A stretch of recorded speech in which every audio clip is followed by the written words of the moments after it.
Hello students, how are you all? I hope you all are fine. Today we will start our new chapter of class 4 general knowledge. Let's start our new chapter, which is chapter number 2, water cycle. The water cycle, also known as the hydrologic cycle, which describes the continuous movement of water on, above and below the surface of earth. So students, water cycle is also known as hydrologic cycle, or you can say that another name of water cycle is hydrologic cycle. This cycle describes the continuous movement of water on, above and below the surface of the earth. Or in simple way, you can say water cycle is the movement of water from the earth to the sky and back to the earth. In this process, sun plays the most important role. So, the procedure of water cycle is complete in 4 different steps, which are evaporation, condensation, precipitation and infiltration. So, let's know more about these steps. First one is evaporation. By evaporation, water in the liquid state on the surface of earth is transferred to a gas or water vapor state. Evaporation can occur from oceans, snow, rivers, soil, stream and leaves. So student, as we know that water is present in our earth in the form of liquid in different sources of water like rivers, lake, ponds, soil and leaves, etc. So in this process of evaporation, the conversion of water which is in liquid form is in the form of gas or water vapor. Or you can say that evaporation is the process in which water converts into gaseous form. The sun heats the water in river, lake, ponds and seas. Some of this water changes into water vapor.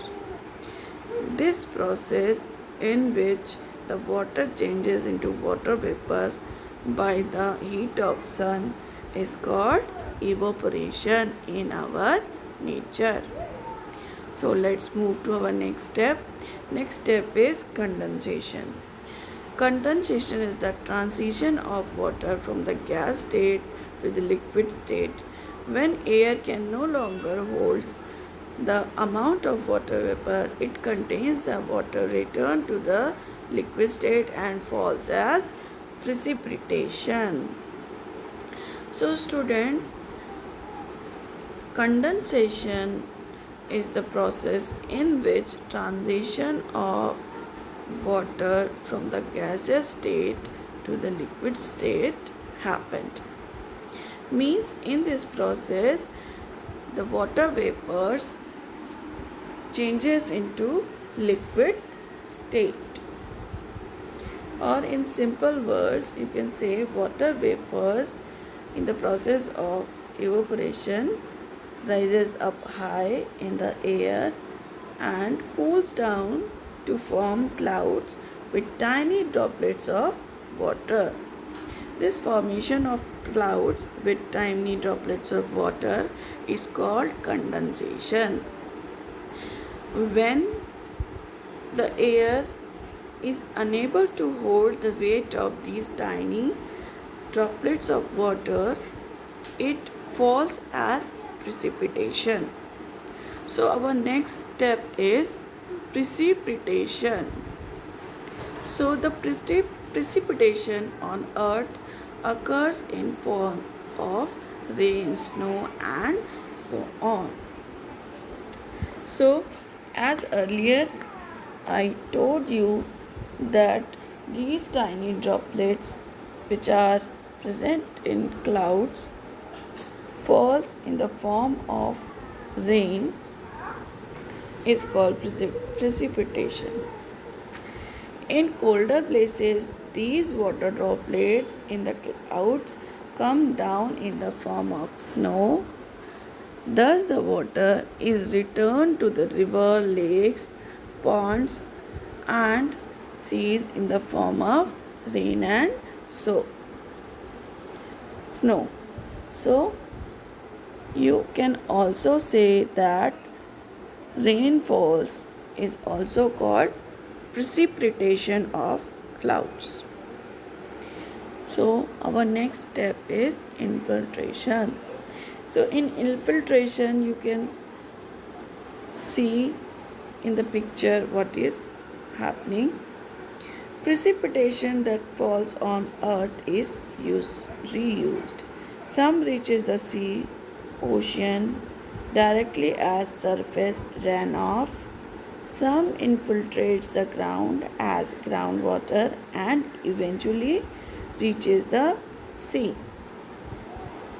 So, in this process of infiltration, the reuse of water occurred.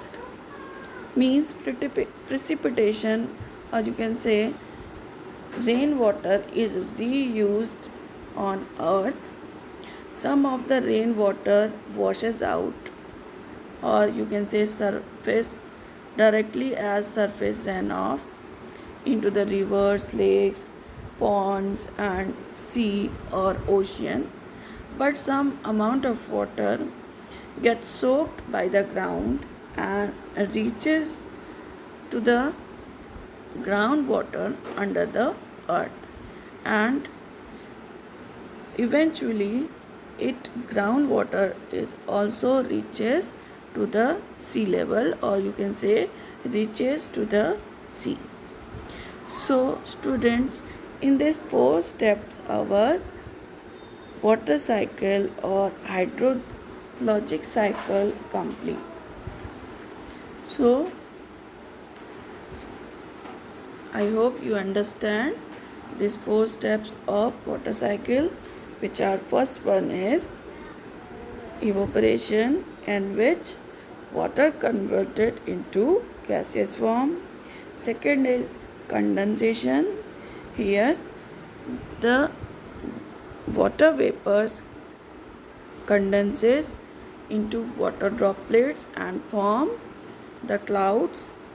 And precipitation, in precipitation these water droplets which are present in clouds come together and drops or falls as rainwater.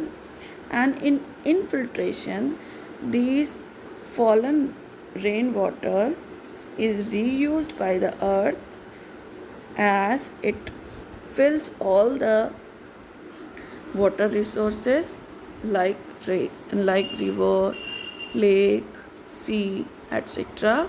And some water soaked by the ground as groundwater, and it eventually reaches to the sea. So I hope you understand this water cycle. So students, now your homework. First is read the chapter carefully at least 2 times and try to learn all the steps. Second is draw the water cycle diagram in your copy. So that's all for now. Thank you.